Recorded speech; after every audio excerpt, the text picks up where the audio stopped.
जय हिंद प्यारे भाइयों, मैं हूं आर विशाल। आपको पता है कि एसएससी जीडी एग्जाम कंडक्ट हो चुका है, आंसर की का लिंक जनरेट हो चुका है और आंसर की कब आएगी ये डेट भी मैंने आपको बता दिया था। मैंने आपसे कहा था कि मैं आपको प्रॉपर कट ऑफ की एक वीडियो बनाने वाला हूं। कट ऑफ प्रॉपर एकदम बनाने वाला हूं कि आपको आखिरकार कितने नंबर तक आप सेफ हैं। जैसा आप देख रहे होंगे एसएससी जीडी 2025 क्या रहेगा कट ऑफ मार्क्स। पिछले साल का कट ऑफ एनालिसिस दौर शुरू कर दो। इसका मतलब ये हुआ कि पिछले साल की पोस्ट के हिसाब से अभी मैं फिर से क्लियर करना चाहता हूं, अभी भी मैं इस उम्मीद में हूं कि पोस्ट बढ़ेगी, लेकिन अभी मैं इतनी ही पोस्ट पर बात कर रहा हूं। पोस्ट बढ़ने की पूरी संभावना है, ये भी मेरा अभी मेरा दावा भी है ये कि पोस्ट बढ़ेगी पक्का। तो अभी मैं किस आधार पे ये आपको बताने वाला हूं। जैसा आप देख रहे होंगे अनाप शनाप जो समझ में आ रहा है, जिसको समझ में आ रहा है वो वीडियो बनाने पड़ा हुआ है।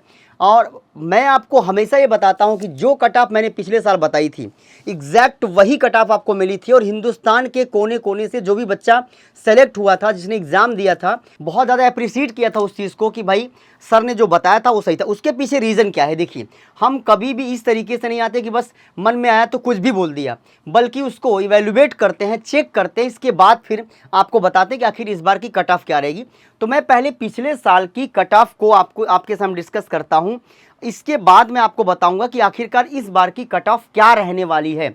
और मैं आपको बता दूं प्लस माइनस 1-2 नंबर से ऊपर, ज़्यादा 1-2 नंबर के अलावा कुछ नहीं होने वाला है, क्योंकि मैं एग्जैक्ट कट ऑफ अगर बता दूं वो वाली जो आ ही जाएगी तो फिर कैसे, तब तो लगेगा मतलब आप स्कैम किए हुए हैं। नहीं, लेकिन मैं बिना साइंटिफिकली इसको इवेल्युएट किए आपको कुछ भी नहीं बताता। तो आइए पहले हम पिछले साल की कट ऑफ देखते हैं। SSC GD constable cut off 2024 SSF of all other forces female का। एसएसएफ का देखिएगा तो इसमें एससी की जो मेरिट थी 138, एसएसएफ आपका एसटी की थी 130, ओबीसी 144, ईडब्ल्यूएस 143, जनरल की 146, ईएसएम का मतलब एक सर्विसमैन का 62। ये फीमेल का है मेरे भाई, ये फीमेल का इस चीज़ को समझिएगा। और आपको पता है कि स्टेट वाइज ये नहीं बनता, ये ऑल इंडिया लेवल पे एक ही मेरिट बनती है। अब देखिए मैं आता हूँ नॉर्दर्न रीजन, दिल्ली, उत्तराखंड, राजस्थान। पिछली बार इस बात को लेकर के बच्चों ने कहा था कि आपने अलग अलग रीजन वाइज नहीं बताया, तो इस बार जो कट ऑफ मैं बता रहा हूँ पूरे हिंदुस्तान की कट ऑफ। किसी भी स्टेट का बच्चा अब ये नहीं कह सकता कि सर मुझे आपने कट ऑफ नहीं बताई। पहले इसको देखिएगा, जो दिल्ली में ईडब्ल्यूएस की मेरिट थी 117, साथ ही साथ आपका ओबीसी का 128, एससी का 130, एसटी का, ये लोवेस्ट कट ऑफ बता रहा हूँ मैं। मतलब ये जो कट ऑफ है ये लोवेस्ट कट ऑफ है, यहाँ तक बच्चा पास 121, 130। ऐसे ही अगर मैं राजस्थान की बात करूंगा तो ईडब्ल्यूएस 124, 134 है आपका ओबीसी, एससी है आपका 119, एसटी 124 और जनरल का 134 है। मैं फिर से बोल रहा हूँ ये लोवेस्ट कट ऑफ है। अब देखिए उत्तराखंड की बात करते हैं तो यहाँ पर ईडब्ल्यूएस 119, ओबीसी 126, एससी 108 और जनरल की मेरिट 124 थी। इसी आधार पे मैं आपको फाइनल कैलकुलेशन बताने वाला हूं इस साल की मेरिट। अगर मैं अब आगे बढ़ जाऊं तो ये सेंट्रल रीजन आ गया, इसमें यूपी। अब यूपी ये फीमेल की चल रही, फिर से बता रहा हूं। देखिए आप ये फीमेल की मेरिट देखिए अलग अलग, सीधा 100 मतलब 72 है किसका, एक्स सर्विसमैन का, ईडब्ल्यूएस का 134, ओबीसी 136, एससी एसटी जनरल। ऐसे ही अगर हम बिहार की बात करें तो बिहार की मेरिट क्या थी भैया, 118, 119, 193 और 122। अच्छा आगे बढ़ जाओ, आगे बढ़ जाओ, हर स्टेट की मेरिट देख लो भाई। वेस्ट बंगाल की मेरिट क्या थी भैया, 72 थी, ईडब्ल्यूएस ओबीसी की 89, अंतर देखिए जरा, 87 एससी की, एसटी की 90 और जनरल की 96। सिक्किम देखिए 42, 36, 49, 53। ओडिशा की देखिए 81, 101, 82, 74, 96 और झारखंड 89, 108, 84, 101 और 107। अब मैं चल रहा हूं आगे, अगले अब कौन सा स्टेट, महाराष्ट्र। महाराष्ट्र 91, 95, 97, गुजरात का 85, 86, 77 से ऐसे, और गोवा का आपका 48 पॉइंट, जनरल के 48 पॉइंट 48। आगे बढ़ जाओ, आंध्रा की मेरिट देखिए 77, 91, 82, 82, 92। ये आपको समझ में आ रहा होगा, ईडब्ल्यूएस ओबीसी एससी एसटी एक बार बता चुका हूँ। तेलंगाना की मेरिट क्या थी भैया, 40, 79, 67, 99, 82 एंड तमिलनाडु 41, 73, 60, 73। जम्मू एंड कश्मीर की मेरिट ये है आपके सामने। पंजाब की मेरिट ये है, ये लोवेस्ट कट ऑफ है दोस्तों। ये आप हरियाणा की मेरिट आपकी देखिए, हरियाणा के देखिए 136, 36, क्योंकि हरियाणा की लड़कियां आप समझते हैं ना कि फोर्स के लिए तैयार रहती है हमेशा। ऐसे हिमाचल का 116, 107, 117। अब आ गया आपका कर्नाटका। कर्नाटका का देखिए सब 80 के नीचे है। केरला का भी आपका 77, 104, 102। ये आपका अरुणाचल, ये असम, मणिपुर, मेघालय, मिजोरम, नागालैंड। देखिए इसीलिए बच्चे भाग भाग के असम में असम से देखिए असम की मेरिट कितना है 4160, 361। आपके यूपी के बहुत से बच्चे उस जा करके नॉर्दर्न रीजन में अपना डोमिसाइल बनवा करके हालांकि वो पकड़े जाएंगे, इसमें कोई शक नहीं है, मेरे पास भी कुछ प्रमाण हैं। अब आ गया आपका मध्य प्रदेश। मध्य प्रदेश की मेरिट ऐसे रही फीमेल की। अब आइए भैया मेल की। मेल की मेरिट देखिएगा, ये एसएसएफ की मेरिट है कितना 148, एससी की, एसटी की 143, ओबीसी की 152, 160 में, ईडब्ल्यूएस की 151, जनरल की 153 और ईएस मतलब कि एक्स सर्विसमैन की 94। इसको भी स्टेट वाइज अगर आप देखेंगे, ये दिल्ली की मेरिट है, यूके उत्तराखंड की मेरिट है, ये आपके राजस्थान की मेरिट है। आगे आप यूपी की देखिए, यूपी की मेरिट सबसे ज़्यादा थी 139.94। बिहार की देखिए 125 में, जनरल की बात करूँ 125, 121, 105।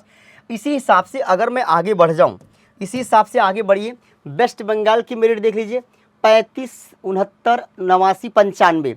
सिक्किम का 42, ओडिशा का 32 है, ये देखिए लास्ट 95। झारखंड, बल्कि ओडिशा में ओबीसी की मेरिट ज़्यादा रही है, झारखंड में ये मेरिट है आपकी। और अंडमान निकोबार द्वीप समूह का आपके पास ये सामने आ गया। फिर देखिए भैया महाराष्ट्र की मेरिट यहाँ देख लीजिए, महाराष्ट्र की मेरिट ये है देखिए 99, 104, 105। गुजरात, गोवा, यूनियन टेरिटरी में दमन द्वीप ये आपकी 60, 63। इसी हिसाब से आगे बढ़िए तो आंध्रा की मेरिट आपके सामने यहाँ पे पड़ी हुई है। आंध्रा के बाद तेलंगाना, तमिलनाडु, पुडुचेरी, मतलब एक एक स्टेट को हमने आपके सामने ओपन कर दिया। कोई भी स्टेट ये नहीं रहा पिछले साल की तुलना में जहाँ आप ये कह पाएँ कि आपने हमें नहीं बताया। अब मैं पिछले साल के पेपर और इस साल के पेपर की तुलना करता हूँ, तो पिछले साल के पेपर और इस साल के पेपर में कोई बहुत बड़ा डिफरेंस नहीं था। जैसे अब इस बार को लेकर के कि बहुत इजी पेपर है, पिछली बार बहुत थोड़ा टफ पेपर था, तो मेरे हिसाब से बहुत ज़्यादा डिफरेंस पेपर में बहुत ज़्यादा डिफरेंस देखने को नहीं मिला। Number of candidate, number of seats, अगर इसको भी हम इवेल्युएट करें, मिलाएं, तो हम देख सकते हैं कि ये आपका दोनों को अगर हम एक तरीके से मूल्य चेक करें, बताएं, तो इसमें भी बहुत कोई ड्रामेटिक चेंज नहीं कि नहीं वहाँ 60,000 था या 10,000 है। बात क्लियर है। नंबर ऑफ एस्पिरेंट भी बहुत ज़्यादा डिफरेंस पे नहीं है। तो अब एक जो सबसे बड़ा रीजन है, जो सबसे बड़ा फैक्टर है मेरिट को लेकर के, जो मैं आपको बताने वाला हूँ, सबसे बड़ा फैक्टर मेरे हिसाब से जो है दोस्तों, वो क्या है, सबसे बड़ा फैक्टर मेरे हिसाब से क्या है, वो ये है कि इस बार जैसे अगर मुझसे पूछा जाए कि सर मेरिट क्या रहने वाली है, तो मैं आपसे कहूँगा कि मेरिट में कोई अच्छा उछाल आएगा क्या। जब मेरिट 140 है यूपी की, तो फिर उससे ज़्यादा कहाँ चली जाएगी, पहली चीज़। दूसरी चीज़ ये है दोस्तों कि अगर आप इस चीज़ को चेक करें तो 60,000 लड़का यूपी में सेलेक्ट हो चुका है, मतलब सेलेक्ट होने की कगार पे है एकदम 60,000। और प्रोसेस में तो 1.25 लाख है। ऐसे एसएससी जीडी का आप देख लीजिए, पिछली बार की सीट आपकी 40,000, कितना ये लड़के, तो ये 1 लाख बच्चे जो पिछली बार परीक्षा दे करके पास कर चुके हैं, मतलब ये तैयार थे, ये इस बार आपके साथ फाइट में नहीं है। और ये वो लड़के हैं जो पिछली बार की तुलना इस बार, मतलब पिछली बार भी आपसे बेस्ट थे, तभी ये सिलेक्ट हुए हैं। तो मिला जुला करके अगर देखा जाए, इस 1 लाख अच्छे बच्चों को अगर मैं इस पूरी भीड़ से निकाल दूं, तो मेरे हिसाब से कंपटीशन डाउन हो रहा है। फिर अब आप कहेंगे क्यों, यही बच्चे थे, कोई और बच्चा नहीं था क्या? नहीं, बिल्कुल नहीं, ऐसी बात नहीं कि नहीं यही बच्चे थे और बाकी जो पीछे वाले 1 साल रगड़ के आए तो यहाँ नहीं पहुँचे होंगे। लेकिन अगर मैं फिर से अपनी मेरिट पे चलूँ, तो मैं आपको बताऊँ, उत्तर प्रदेश की मेरिट पे मैं आ जाता हूँ। जैसे यूपी की मेरिट आपकी मेल की है, यूपी की मेरिट कौन सी है भैया, मेल की, ये 139, 139 नंबर ये आपकी मेरिट है। और ये क्या है, नॉर्मलाइज मार्क्स है, 139 नंबर। अब आप समझिएगा, मतलब कि ये 67, 68, 69, लगभग आपका 69 क्वेश्चन पक्का नंबर है। ये कितने का, लगभग 69 क्वेश्चन। लेकिन ये नॉर्मलाइज मार्क्स है। कौन सा मार्क्स है, नॉर्मलाइज मार्क्स है। तो नॉर्मलाइज मार्क्स के हिसाब से अगर इसको देखा जाए, ये नॉर्मलाइजेशन हटा दिया जाए, तो भी ये नंबर आपका 64 से 65 क्वेश्चन का है। 64 से 65 प्रश्नों का नंबर ये है। तो इसका मतलब ये हो गया, अब मैं जनरल को पकड़ा हूँ, इसी हिसाब से अपना बाकी का आंकड़ा आप लगाएंगे क्योंकि वीडियो बहुत लंबी हो जाएगी। तो 64-65 प्रश्नों की अगर मैं बात करूँ तो इस बार भी मैं आपको ये कह सकता हूँ कि अगर आप 65 प्रश्नों से ऊपर हैं यूपी में तो ये मान के चलिए कि आपको दौड़ स्टार्ट कर देना चाहिए। यहाँ पे देखिए 125 है बिहार की, 62 क्वेश्चन हो गया आपका नॉर्मलाइज। तो मैं ये कह सकता हूँ कि आप 57, 58 के ऊपर अगर हैं तो ये मान के चलिए कि फिर आपको दौड़ स्टार्ट कर देना चाहिए। इसी आधार पे आप हर एक स्टेट का निकाल सकते हैं। ये आपका 60 क्वेश्चन है, तो दिल्ली के लिए मैं कह सकता हूँ, कि जनरल बच्चों को अगर आप 60 प्रश्नों से ऊपर हैं तो मान के चलिए कि आपको दौड़ना चाहिए। उत्तराखंड के लिए भी सेम वही बात है, अगर आप 55-56 प्रश्न से ऊपर चल रहे हैं तो आपको दौड़ स्टार्ट करनी चाहिए। राजस्थान की बात करूं अगर मैं, तो राजस्थान की भी मेरिट यही है, मतलब आप 68 प्रश्नों के पास हैं तो आपको दौड़ स्टार्ट कर देना चाहिए।